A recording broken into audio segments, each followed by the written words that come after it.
नमस्कार।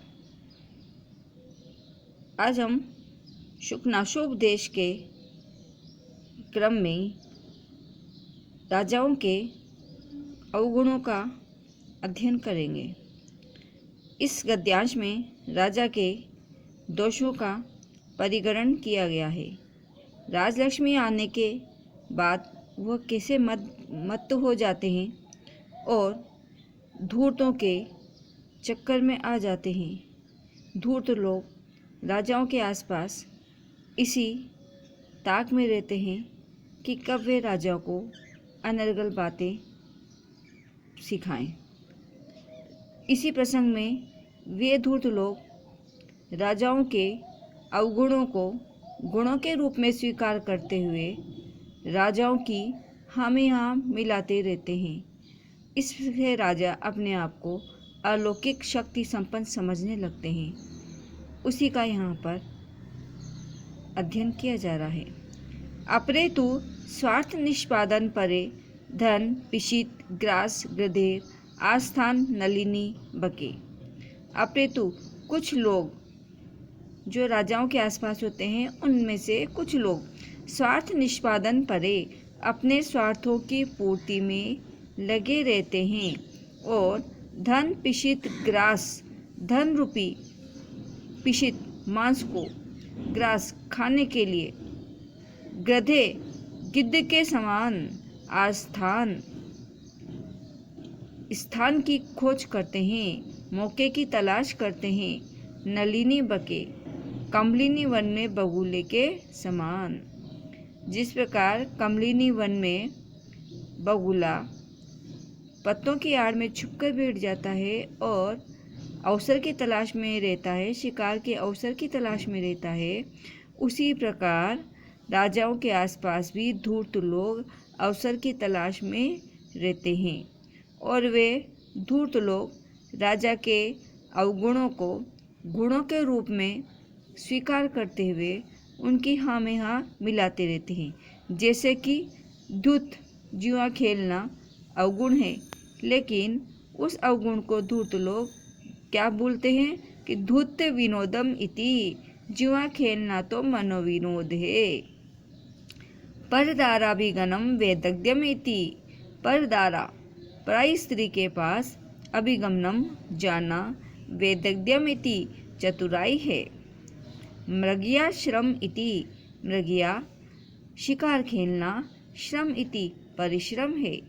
पानम विलासिति, मदिरा पान करना विलासिता है। प्रमत्ता शौर्यमिति, उन्मत्त होना शौर्यम वीरता है। स्वद्वार परित्याग, अपनी स्त्री को त्यागना अव्यसनम इति आसक्ति रहित है। अपनी पत्नी को त्यागना आसक्ति नहीं रखना है। गुरु वचनम अवधीर्णम अपर प्रणयत्वम इति, गुरु के वचनों का अवधीर्णम तिरस्कार करना, गुरु के वचनों को नहीं सुनना। अपर प्रणयत्वम इति, अपर दूसरों की प्रणयत्वम सेवा न करना है। अजित भृत्यताम, भृत्यताम सेवकों को अजित नहीं जीत पाना। सुख उपसेव्यम इति, उनकी सुखपूर्वक सेवा लेना है। नृत्य गीत वाद्य वेश्या अभिशक्ति रसिक इति, नृत्य गीत वाद्य और वेश्या में अभिशक्ति आसक्ति रखना रसिकता है। महा अपराध अनआकर्णम, बड़े बड़े अपराधों को अनआकर्णम न सुनना महानुभावता है। परिभवम सहत्वम, अपमान सहना शमय इति क्षमाशीलता है, सहनशीलता है। स्वच्छंदता प्रभुत्वम इति, स्वच्छंदता स्वच्छंद होना प्रभुता है। देव अवमानम, देवताओं का अपमान करना महासत्वम माँ शक्तिशालिता है। वंदीजन ख्याति, वंदीजनों की ख्याति ही यश है। जो चाट भाट उनके आसपास रहते हैं, जो राजाओं का प्रशंसात्मक स्तुति ज्ञान करते हैं, उन जनों के द्वारा किया जाने वाली ख्याति ही राजाओं का यश है। तरलता चंचलता उत्साह है। अविशेषज्ञताम विशेष बात का ज्ञान न रखना अपक्षपातित्व है। विशेष ज्ञान न रखना ही, विशेष बातों की जानकारी न रखना ही पक्षपात रहितता है। तो ये उपयुक्त दोष हैं, जैसे धूर्त, परदार अभिगमन, दूसरों की स्त्री के पास जाना, मृगया, शिकार खेलना, मदिरापान करना, प्रमत्ता, उन्मत्त होना, स्वदार परित्याग, अपनी स्त्री को त्यागना, अव्यसनम, अनासक्ति, गुरु के वचनों को न सुनना, सेवकों की सेवा नहीं लेना, सेवकों को नहीं जीत पाना, नृत्य, गीत, वाद्य, वेश्या में आसक्ति रखना, बड़े बड़े अपराधों को न सुनना, अपमान सहना, स्वच्छंदता, देवताओं का अवमानना करना, वंदीजनों की ख्याति, तरलता, विशेष बातों का ज्ञान न रखना, ये उपयुक्त दोष है। लेकिन जो धूर्त लोग राजाओं के आसपास रहते हैं, ये इन उपयुक्त दोष को गुण बना देते हैं, उन दोषों को गुणों के पक्ष में रख देते हैं। इसी क्रम में आगे कहा जा रहा है, दोषानाम अपि, इन उपयुक्त दोषों को गुण पक्षम, गुणों के पक्षों में अध्यारोपत्यद्भिरन्तः स्वयं अपि विहस्भि, गुणों के पक्ष में अध्यारोप करते हुए, अर्थात इन दोषों को गुणों के रूप में स्वीकार करते हुए स्वयं भी विहसत भी हंसते हैं। और प्रतारण कुशले, ठगने में कुशल धूर्तों के द्वारा अमानुषोच्युति भी, मनुष्यों के द्वारा अनुचित स्तुतियों के द्वारा प्रतार्यमाणा, ठगे जाते हुए, वित्त मद, धन के मद से मत चित्ता, मत वाले चित्त होकर, निश्चेतनतया, चेतन रहित होकर, निश्चेतना होकर, तथैव उसी प्रकार अत्यंत आरोपिता अलिका अभिमाना, अपने आप पे अलिका, झूठा अभिमान आरोपित कर लेते हैं। और मतरीय धर्माणपि, मनुष्य धर्म होते हुए भी अपने आप को दिव्यांश अवतीर्णम इव, अपने आप को दिव्यांश मानने लगते हैं, देवताओं का अंश, देवताओं का अवतार मानने लगते हैं। और सदैव इव मानो अति मानुषम, अपने आप को अति मानुष मानने लगते हैं कि हम मनुष्यों से भिन्न हैं। अति मानुषम, अपने आप को अति मानव, मनुष्यों से अलग, आत्मानम, अपने आप की उत्प्रेक्षमाणा, कल्पना करते हैं। और प्रारब्ध दिव्योचित चेष्टा अनुभवा, प्रारब्ध देवताओं के द्वारा दिव्योचित, देवताओं की जैसी चेष्टाओं का अनुभव करते हैं, देवताओं जैसी चेष्टाएं करने लगते हैं।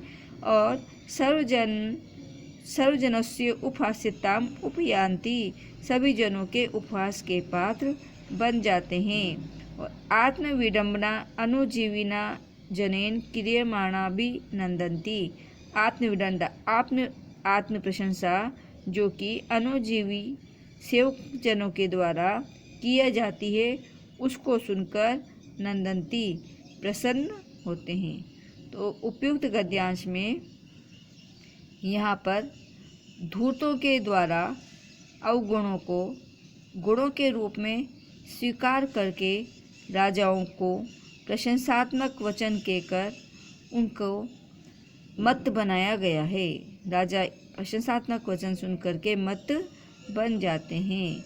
तो जैसे कि ये दूत, उसको विनोद बताया, पर स्त्री के पास जाना चतुराई बताया, शिकार खेलना परिश्रम बताया गया है, पाना मदिरा पान करना विलासिता बताई, प्रमत्ता शौर्य है, स्वदार परित्याग अपनी पत्नी का त्याग करना अव्यसन अनासक्ति है, गुरु के वचनों को न सुनना, दूसरों की बातों पर ध्यान न देना, सेवकों को नहीं जीत पाना, उनकी सुखपूर्वक सेवा लेना है, नृत्य गीत वाद्य वेश्या इत्यादि में आसक्ति रसिकता है, बड़े बड़े अपराधों को न सुनना महानुभावता है, अपमान को सहन करना सहनशीलता है, स्वच्छंदता प्रभुत्वता है, देव अवमानम देवताओं का अपमान करना महासत्वता है, वंदीजनों के द्वारा की जा रही ख्याति ही यश है, तरलता ही उत्साह है, विशेष बातों का ज्ञान न होना निष्पक्ष रहितता है।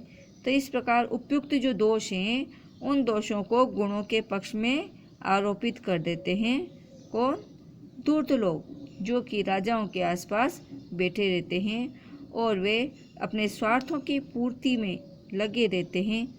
गिद्ध के समान। जिस प्रकार गिद्ध मौके की ताक में रहता है, उसी प्रकार धूर्त भी राजाओं के निकट अवसर की तलाश में रहते हैं।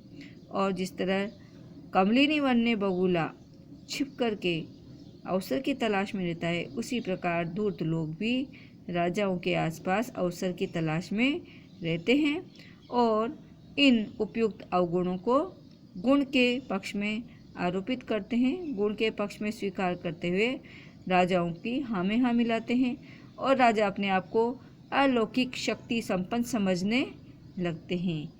तो इस गद्यांश में राजाओं को धूर्तों से सचेत रहने के बारे में कहा गया है।